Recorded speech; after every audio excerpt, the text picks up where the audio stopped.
hello नमस्ते सधैँ मैले नयाँ भिडियो लिएर उपस्थित भएको छु आजको भिडियोमा भोपो ड्र्याग 3 लिएर आएको छु र आज हामी यसलाई डिसेबल गर्न जाँदैछौँ प्रब्लम वान ब्याट्री इरर भन्नाले एउटा ब्याट्री सो गर्दैन म त्यो पनि देखाउनेवाला छु यसमा यो भोपो ड्र्याग 3 खोलिएपछि वान ब्याट्री सो गरेको छैन र यो अटोमेटिकली शट डाउन हुन्छ यो अफ हुन्छ र फेरि अन गर्यो भने फेरि एकछिनमा अटोमेटिकली फेरि शट डाउन हुन्छ वान ब्याट्री सो गरेको छैन ड्र्याग 3 मा चाहिँ म्याक्सिमम यही प्रब्लम आइरहेको हुन्छ र आज हामी सल्भ गर्न जाँदैछौँ भन्नाले यसलाई आज हामी रिपेयर गर्न जाँदैछौँ इरर ब्याट्री इरर भइरहेछ र यो अटोमेटिकली शट डाउन हुन्छ यो भोपो ड्र्याग 3 लाई हामीले पहिला डिसेबल गर्छौँ र त्यसपछि यसको जुन यो प्रब्लम ब्याट्री इरर र यो ओन्ली वान ब्याट्री चाहिँ सो गर्ने र शट डाउन हुने प्रब्लमलाई चाहिँ हामी आज फिक्स गर्न जाँदैछौँ यो फिक्स हुन्छ कि हुँदैन आजको भिडियोमा हामी हेर्नेवाला छौँ र मेरो भिडियो कस्तो लाग्छ प्लिज लाइक कमेन्ट र सेयर गरिदिनु होला साथै नयाँ भ्युवर्सहरू मेरो च्यानलमा भिजिट गर्दै हुनुहुन्छ भने मेरो च्यानललाई चाहिँ सब्सक्राइब गरिदिनु होला साथै यो भिडियोलाई धेरैभन्दा धेरै सेयर गरिदिनु होला र यो हेर्नुभन्दा अगाडि मेरो च्यानलको सानो प्रोमो पछि चाहिँ हामी यसलाई सुरुवात गरौँ है त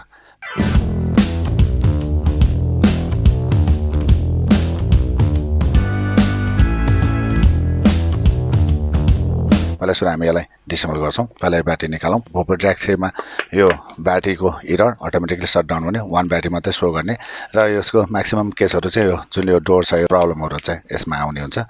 र यसलाई हामी पहिला डिसेबल गरौँ 1 2 3 4 4 स्क्रू खोलौँ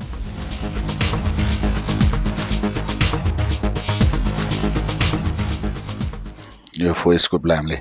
रिमुभ गर्यो प्लस हो स्क्रू भयो यसलाई हामीले प्लस स्क्रू ड्राइभरले खोल्न सक्छौँ र यो चाहिँ यो T6 टु स्क्रू चाहिँ स्टारमा हो यसलाई हामीले रिमुभ गऱ्यौँ रिमुभ गरिसकेपछि यसलाई निकाल्नलाई चाहिँ सजिलो सबभन्दा राम्रो यसलाई थोरै यो अटोमाइजर राखेर यसलाई तानो बाहिर निक्लिन्छ यो बाहिर निक्लिसकेपछि यसमा भित्र 1 प्लस स्क्रू छ रिमुभ गरौँ यो पनि सर्ट टाइपको छ यसलाई सबलाई पछाडि राखौँ बाहिर निकाल्नलाई हामीले यसको जुन यो सोल्डिङ बल्ने रिमुभ गर्नुपर्छ रिमुभ गरेर साइडमा राख्थ्यौँ र साइडमा राखिसकेपछि पहिला यो माथिको यो ढक्कन निक्लिन्छ यो ब्याट्रीको जुन कभर बाहिर निक्लिसकेपछि यसलाई हामीले थोरै यसरी माथि प्रेस गरेर थोरै साइडबाट थोरै यसरी बाहिर निक्ल्यो यो यसरी छुट्टियो 3 स्क्रू प्लसमा छ यो 2 निक्ल्यो 1 यही नै छ यसलाई यहाँ साइडमा राखौँ यसरी बाहिर निक्ल्योपछि यसलाई हामीले डिसेबल गरौँ यसरी चाहिँ यो यतिमा चाहिँ यो डिसेबल भयो यसरी हामीले यसलाई डिसेबल गर्न सकिन्छौँ अब यो हामी यो जुन वान ब्याट्री सो गरिरहेको छ यो अटोमेटिकली शट डाउन भइरहेको छ यो केसलाई हामी अब हेर्न जाँदैछौँ यसबाट 3 भोल्ट आउनुपर्छ यो भनेको BM लेखेको हुन्छ यसमा सर्टकट यो BMS आयो है अब यसको यहाँबाट 3 भोल्ट 3.7 भोल्ट यहाँ आउने हुन्छ र यो यसमा चाहिँ तल चाहिँ यो रेड यो प्लस भइहाल्यो यो माइनस भयो यो गर्दाखेरि यसमा 7.4 भोल्ट अथवा 7.5 भोल्ट चाहिँ यसमा तलबाट यहाँ माथि आउने भयो र यसमा चाहिँ 3 भोल्ट आउने भयो आउँदाखेरि यसमा वान ब्याट्री सो गरिरहेको छ वान ब्याट्री सो गर्ने बित्तिकै यो अटोमेटिकली शट डाउन भइरहेछ यो ब्याट्री इरर भइरहेछ अब यसलाई हामीले चेक गर्नु पर्यो यसमा के चाहिँ फल्ट रहेछ त यसमा यो सानो BM यसको भोल्टेज कहाँसम्म आएको छ त हामी त्यो पहिला हेर्नु पर्यो त्यसको भोल्टेज आउनुपर्छ यहाँनिर यसको यो पिनमा यहाँनिर अब यसको भोल्टेज चाहिँ यसमा यो जुन यो 39K भन्ने रेगुलेटर जुन यो आइसी राखेको छ BMS को लागि यो आइसीमा आउनुपर्छ यसको 6 नम्बर लेगमा आउनुपर्छ फर्स्ट यो डट टाइपको छ फर्स्ट यो 1 भइहाल्यो यतापट्टि 2 3 4 5 6 नम्बरको लेगमा आउनुपर्छ जुन यो आइसी र यो जुन यो डायर छ एस्पो यो दुईटा कारणले चाहिँ यस्तो प्रब्लम हुन्छ एकचोटि हामी चेक गरौँ 6 नम्बरको लेगमा आएको छैन BM लेखेको छ यो BMS को लागि हो यहाँबाट आएको यहाँ कनेक्सन हुने हो यहाँबाट यहाँसम्म कनेक्सन आउनु पर्यो यहाँ आएकै छ र यसको यो जुन यो 39K यो आइसी भयो रेगुलेटर आइसी यसको यहाँनिर आएकै छ 6 नम्बरमा यो ठिक छ त्यही पनि यसमा वान ब्याट्री मात्रै सो गरिरहेको छ यो भोल्टेज यहाँ दिएको 3.5 भोल्ट यहाँसम्म आएकै छ र यो अब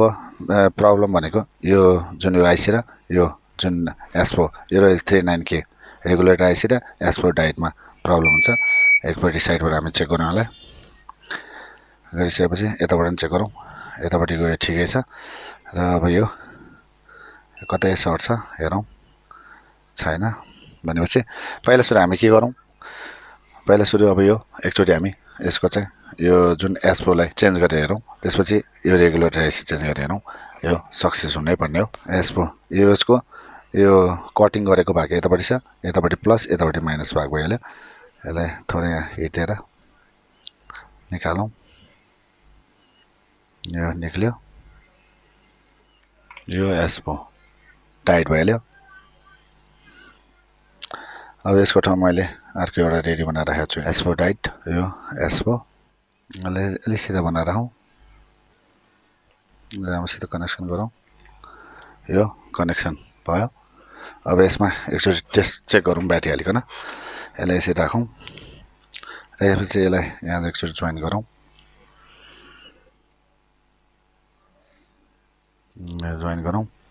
र यहाँदेखि यहाँ वायरमा पनि प्रब्लम हुनसक्छ हामीले पहिला हामीले चेक गर्नुपर्ने गरेनौँ अब एकचोटि म यो पनि चेक गराउँछु यहाँदेखि यहाँसम्म कनेक्सन हुनुपर्छ ठिकै छ अब यसलाई हामी ब्याट्री एकचोटि राखिदिरौँ यतापट्टिको भाग माइनस यो प्लस अब यसमा यो माइनस यो प्लस एकचोटि यसलाई हामी यो अब हाल्दाखेरि ड्र्याग 3 भनेर आयो अझै सो गरेको छैन एकचोटि फेरि यसलाई हालौँ हामी भनेपछि एकचोटि यसमा आइसी पनि चेन्ज गर्नुपर्ने छ आइसी पनि चेन्ज गरौँ यो भयो यसलाई निकालौँ निकालिसकेपछि यसलाई पल्टाउँ हामीले फर्स्ट डाइट चेन्ज गऱ्यौँ डाइट पनि अलि टेढो भएको छ यसलाई अलि सिधा बनाऊँ थोरै सिधा गरौँ यसलाई 39K रेगुलेटर आइसीलाई हामी रिमुभ गरौँ यसलाई यहाँ राखौँ थोरै पेस्ट हालौँ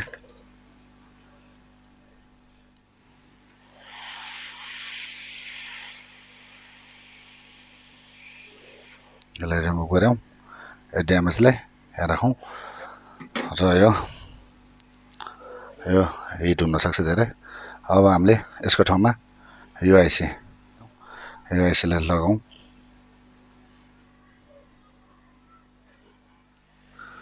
लाग्यो यसलाई पनि हामीले सिधा बनायौँ यसरी हामीले लगायौँ थोरै टेढो भएछ थोरै यसलाई सिधा बनाऊँ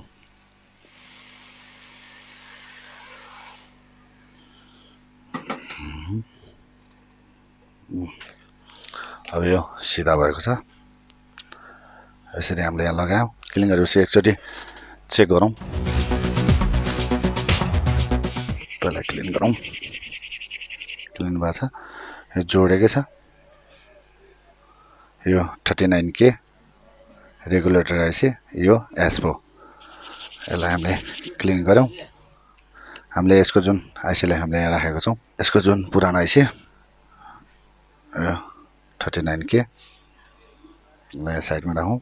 6 नम्बर लेखमा छ जोइन गरौँ अब हामी यसमा जोडेर हेरौँ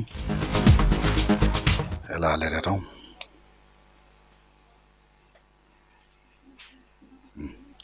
यसरी ब्याट्री सो गरेको छ है नो अटोमाइजर ब्याट्री फुल देखाएको छ यसरी हामीले यो सक्सेस गरेको छौँ यो जुन आइसी र डाइट चेन्ज गरिसकेपछि